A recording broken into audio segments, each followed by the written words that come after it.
નમસ્કાર ખેડૂત મિત્રો, હું છું વાડિયાભાઈ કુમાર. મારી ગૌરક્ષા નેચરલ ફાર્મિંગ યુટ્યુબ ચેનલમાં આપ સૌ ખેડૂત મિત્રોનું હાર્દિક સ્વાગત કરું છું. મિત્રો, મારી આ ચેનલની અંદર ગાય ગામડુંની ખેતી, વૃક્ષ વનસ્પતિ અને પર્યાવરણને લગતા વિષયના વિડીયો હું અવારનવાર મૂકતો હોઉં છું. મિત્રો, આજે જે હું વિડીયો બનાવવા જઈ રહ્યો છું તે તમામ ખેડૂતોને ખૂબ જ ઉપયોગી અને સારી માહિતીનો આ વિડીયો છે. તો આ વિડીયોને અંત સુધી જોજો, જેથી કરીને જે ગુજરાત સરકારનો જે ખેડૂતોને લાભ મળે છે વીમાનો, એ વીમાનો લાભ આપણા ખેડૂતના અકસ્માતમાં મૃત્યુના સંજોગોમાં જે મળવાપાત્ર છે એ એમના વારસદારોને મળી રહે. અને એમાં સંપૂર્ણ માહિતી હું આ વિડીયોમાં આપવાનો છું. એટલે છેક સુધી આ વિડીયો જોજો અને વિડીયો સારો લાગે તો આપણા ખેડૂત મિત્રોના ગ્રુપોમાં તમામને શેર કરજો. મિત્રો, આજે હું જે વીમાની વાત કરવાનો છું તે અકસ્માત જૂથ વીમો છે. અને એ જૂથ વીમો અકસ્માતનો જે છે એમાં ગુજરાત સરકારે 26/1/1996 આ આપણા ખેડૂતના વારસદારોને મળવાપાત્ર આ જૂથ વીમો છે. અને અકસ્માતમાં કોઈ ખેડૂતનું મૃત્યુ થાય અથવા તો ખેડૂત કામ કરવાને કાયમી એમની ખોટ થાય, અપંગ થાય, કોઈ હાથ વયો જાય કાયમી, કોઈ પગ વયો જાય અને કાયમી જે ખોટ રહી જાય છે અને ખેડૂત ખેતી કામ કરવા માટે અસક્ષમ થાય, તો આવા સંજોગોમાં ગુજરાત સરકાર તરફથી 2 લાખની એમના વારસદારનો અથવા તો પોતે હયાત હોય, કાયમી અપંગતા થઈ હોય તો પોતે હયાત હોય, અથવા તો અકસ્માત થયો હોય ને મૃત્યુ થાય તો એમને 2 લાખ રૂપિયા મળવાપાત્ર થાય છે. તો આ જે જૂથ અકસ્માત વીમો છે એનો લાભ આપણા ખેડૂતોને લગભગ અપૂરતી માહિતીની હિસાબે મળતો નથી. મિત્રો, આ જે અકસ્માત વીમો છે તેનો લાભ લેવો હોય ત્યારે તમારે આવો કોઈ અકસ્માત થાય, ખેડૂતનું મૃત્યુ થાય અથવા તો એક્સિડન્ટમાં અપંગતા આવે ત્યારે શું આગળની કાર્યવાહી કરવી એ વિશેનું માર્ગદર્શન આજે આપવાનો છું. એટલે જો અકસ્માત થયો, માનો કે કોઈ અકસ્માતે કૂવામાં પડીને મૃત્યુ થાય, ક્યારેક ઇલેક્ટ્રિક શોર્ટ લાગે, તમારા ઘરે લાગે કે ખેતરે લાગે એ જોવાનું નથી, પણ તમારું શોર્ટ સર્કિટથી કોઈ ઇલેક્ટ્રિકના શોર્ટથી મૃત્યુ થાય અને અથવા તો એવા કોઈ ઈજાથી તમારો હાથ પગ કાયમ માટે જતો રહે ને કાયમી અપંગતા આવે, તેવા સંજોગોમાં આ વીમા યોજનાનો લાભ મળવાપાત્ર થાય છે. એટલે મિત્રો, પહેલાં તો તમારે આવો કાંઈ બનાવ બને, આપણે સારવાર માટે એનો જીવ બચાવવા માટે આપણે પ્રયત્ન કરવાનો છે. અને એ દવાખાનામાં જઈએ તો સરકારી દવાખાનું પહેલું પસંદ કરવાનું છે. એમ પ્રાઇવેટમાં જાઓ તો પણ કાંઈ વાંધો નથી, પણ તમારે જે પ્રાઇવેટ ડૉક્ટર છે એને કહેવાનું કે ભાઈ આવો અકસ્માત થયેલો છે, એટલે અમારે આ પોલીસમાં રિપોર્ટ અને ફરિયાદ અને જાણ કરવાની છે. તો એ પણ પ્રાઇવેટવાળા પણ એ જાણ કરતા હોય છે. પરંતુ સૌથી શ્રેષ્ઠ આપણી નજીકની સરકારી દવાખાનું હોય ત્યાં આપણા ખેડૂત મિત્રને જેને તકલીફ થઈ હોય, અકસ્માત થયો હોય, એવાને દાખલ કરી દેવા. ત્યાંથી આપોઆપ પોલીસને જાણ થઈ જાય છે અને પોલીસ એમનું ફરિયાદ કે નિવેદન, માનો કે અકસ્માતના મૃત્યુ થાય અકસ્માતે, તો તેવા સંજોગોમાં એમના જે વારસદારો હારે હોય, એમના નજીકના કુટુંબ હોય, એની પાસે પોલીસ એમની ફરિયાદ લે છે. અથવા તો એક્સિડન્ટ થાય અને એક્સિડન્ટના સંજોગોમાં જો પોતે હયાત હોય વ્યક્તિ અને ખાલી વાગ્યું જ હોય, હાથ પગની તકલીફ થઈ હોય, તો એ વ્યક્તિની ફરિયાદ લેવામાં આવશે. પણ અકસ્માતમાં મૃત્યુ થઈ જાય તો એના વાલી વારસ, એના કોઈ નજીકના સગા સંબંધીની આ ફરિયાદ પોલીસ લેતી હોય છે. ત્યાર પછી પોલીસે ફરિયાદ લીધી, માનો કે આપણે એક અકસ્માતની મૃત્યુની વિશે વાત કરીએ. કોઈ માણસ અકસ્માતમાં મૃત્યુ પામે છે, એમને આપણે હોસ્પિટલમાં દાખલ કર્યા પછી એમનું ડૉક્ટર પાસે PM કરાવવાનો હોય છે. એટલે PM કરશે, ડૉક્ટર પહેલાં પોલીસને જાણ કરશે, પોલીસ આવી જશે, તમારી ફરિયાદ અથવા જાહેરાત લેશે અને એ પછી એનું PM થયા પછી પોલીસ આપણે જે જગ્યાએ બનાવ બન્યો જાય એનું પંચનામું કરશે. પછી જ્યારે મૃત્યુ પામેલા સંજોગોમાં દવાખાને આવીને લાશનું ઇન્ક્વેસ્ટ પંચનામું કરશે. આ બધા કાગળો આપણે પછી પોલીસ સ્ટેશનથી મેળવવાનો હોય છે. જ્યારે આપણે આ જૂથ અકસ્માત વીમાનો લાભ લેવાનો હોય એટલે એ લાભ લેવા માટે એમાં પંચનામું જોશે, ઇન્ક્વેસ્ટ પંચનામું જોશે, પીએમ નોટ જોશે. આવી બધી માહિતી આપણે એકત્ર કરવાની હોય છે. અને જે વાલી એના વારસ હોય મૃત્યુ પામનાર ખેડૂતના, એમને મૃત્યુના સંજોગોમાં 2 લાખ રૂપિયા મળવાના પાત્ર થાય છે. તો પ્રથમ અકસ્માત થાય એટલે એને સરકારી દવાખાનામાં દાખલ કરવા. સરકારી દવાખાનામાં દાખલ થયા પછી પોલીસને જાણ કરવાની, એમનું પીએમ કરવાનું. પોલીસ એનું પીએમ કરતા પહેલા ઇન્ક્વાયરી પંચનામું લાસ્ટનું લેતા હોય છે, એ ભરે અને એ બધા કાગળો આપણે પોલીસ સ્ટેશનથી અને દવાખાનેથી પીએમ નોટ આ મેળવી પછી મૃત્યુ પામનો જન્મ તારીખનો દાખલો, મરણનો દાખલો, મરણની નોંધ આપણે કરાવવાની હોય છે. અને મોટા શહેરમાં તમે જો એને દાખલ કરેલા હોય તો મૃત્યુની નોંધ આપોઆપ નગરપાલિકામાં ડૉક્ટર મારફતે કરાવવામાં આવે છે. ત્યાંથી આપણે 15 દિવસમાં એ મૃત્યુની દાખલો પણ મળી જાય છે.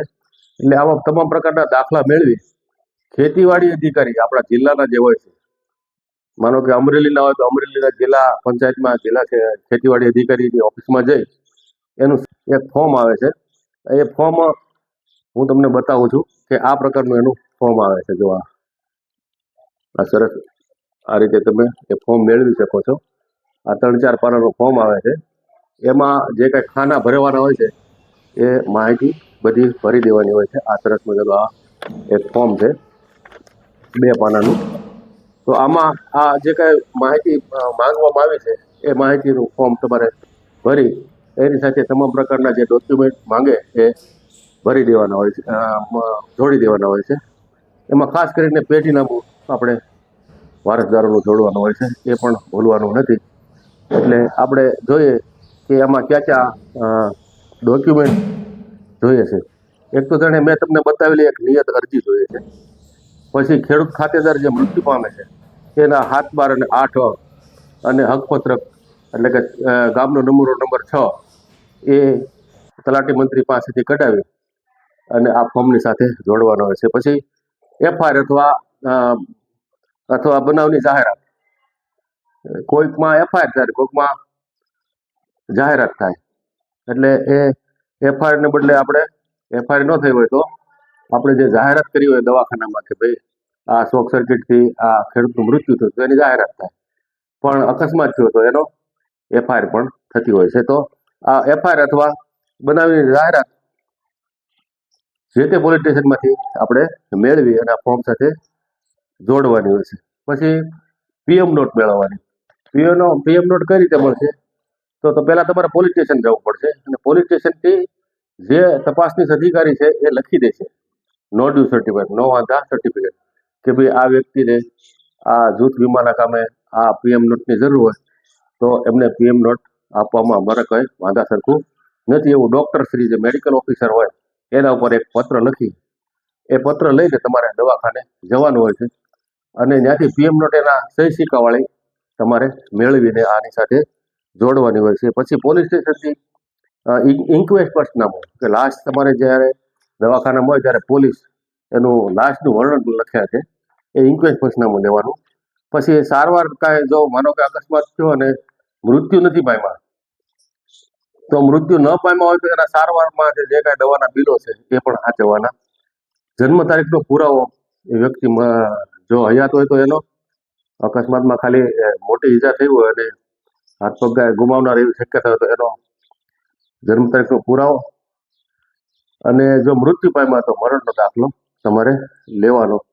પછી મરણ જાય એનો મરણ ગયેલાનો આધાર કાર્ડ અને જે વારસદારને મળવાપાત્ર આ જે વીમો છે 2 લાખનો એની પાસબુક, બેંકની પાસબુક પણ એમની સાથે તમારે ઝેરોક્ષ કરી અને જોડવાની હોય છે. કાયમી અપંગતાના કિસ્સામાં સિવિલ સર્જન્સીનું પ્રમાણપત્ર. કોઈ માણસ મરતો નથી પણ કાયમી અને એવી ખોટ રહી જાય શરીરમાં, હાથ પગની, આંખની, કે કોઈ કાયમી ગંભીર એવી ખોટ રહી જાય કાયમી એમના શરીરમાં, તો એ તમારે એની સાથે એનું સિવિલ સર્જનનું પ્રમાણપત્ર એમાં જોડવાનો હોય છે. અને દુર્ઘટના વખતે મૃતક વાહન ચલાવતો હોય, જે માણસ ખેડૂત હોય અને મૃત્યુ પામે, માનો કે મોટરસાયકલ જાય છે અને મૃત્યુ પામે છે, તો એમની પાસે મોટરસાયકલ ચલાવવાનું લાયસન્સ હોય તો એને હારે જોડવાનું હોય છે. અને પેઢીનામું તો મેં આગળ તમને કીધું કે એને જે વારસદારો છે એને એનું પેઢીનામું જોડવાનું હોય છે.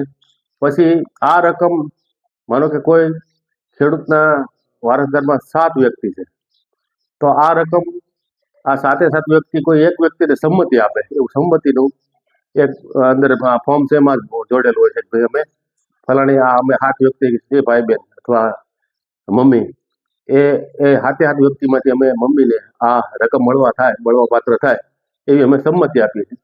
તો એક જ વ્યક્તિને એ પૈસા મળી જાય એકના ખાતામાં.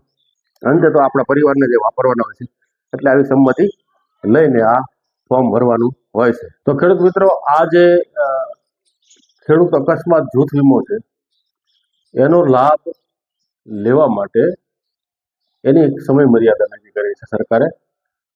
આ કોઈ પણ પ્રકારનો ખેડૂતનો અકસ્માત થાય અને મૃત્યુ થાય, અથવા તો એમના હાથ પગ કે આંખમાં કે કંઈક ખોટ રહી જાય અને કાયમી અપંગતા આવે, તો આવા સંજોગોમાં આપણો જે બનાવ બન્યો હોય છે એ પોલીસ ચોક દફતરે નોંધાયાના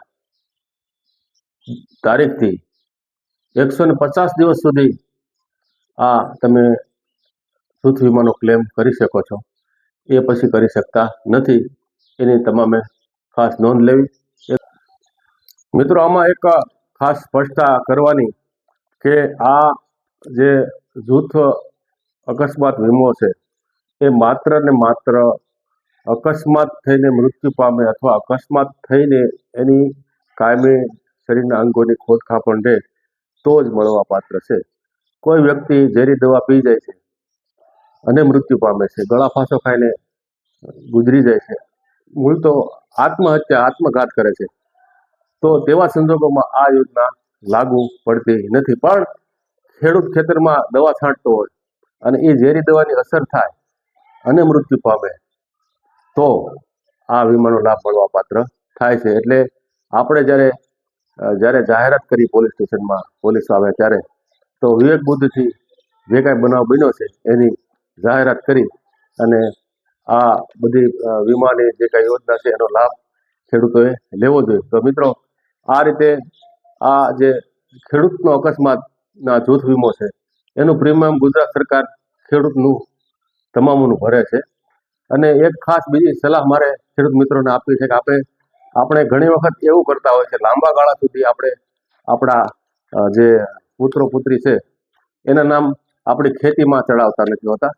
સામાન્ય રીતે મેં જોયું છે કે ખેતીનો જે ખેડૂત હોય એ મૃત્યુ પામે પછી આપણે આવી બધી વિધિ કરતા હોઈએ છીએ, પરંતુ આપણી હયાતીમાં જ આપણા વંશ વારસોના બધાના નામ આપણે ખેતીમાં હાથ બારમાં એમાં ચડાવી દેવા જોઈએ, જેથી કરીને આવી રીતના પરિવારમાં કોઈ પણ અકસ્માત થાય તો આ ગુજરાત સરકારથી જૂથ વીમાનો લાભ દરેકને મળે.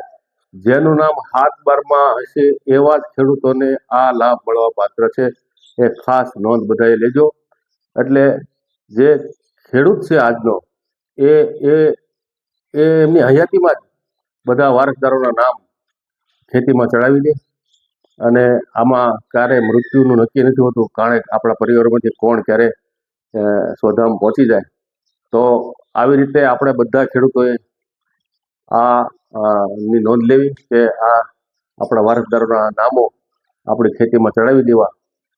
અને આ જૂથ વીમો હશે અને એનો લાભ મળશે તો આપણા જે બાળકો છે અને એના બાળકો છે, માનો કે આપણો કોઈ યુવાન ભાઈ કે બેન ગુજરી ગઈ, તો એના બાળકોને આજે ગુજરાત સરકાર તરફથી મળતી રકમ એ ભવિષ્યમાં ખૂબ લાભકારક થશે, સહાયરૂપ થશે.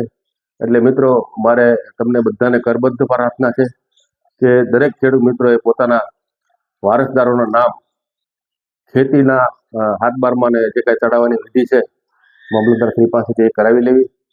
અને વહેલી તકે આ બધી વિધિ કરાવ્યા પછી અને ક્યારેક કોઈનો કેવો અકસ્માત થઈ જાય એ આપણે ક્યારેક જાણતા નથી. અને આ સરકારશ્રીની યોજના સારી છે અને એનો લાભ દરેક ખેડૂત મિત્રો અવશ્ય લે એ આપ સૌને મારી વિનંતી છે.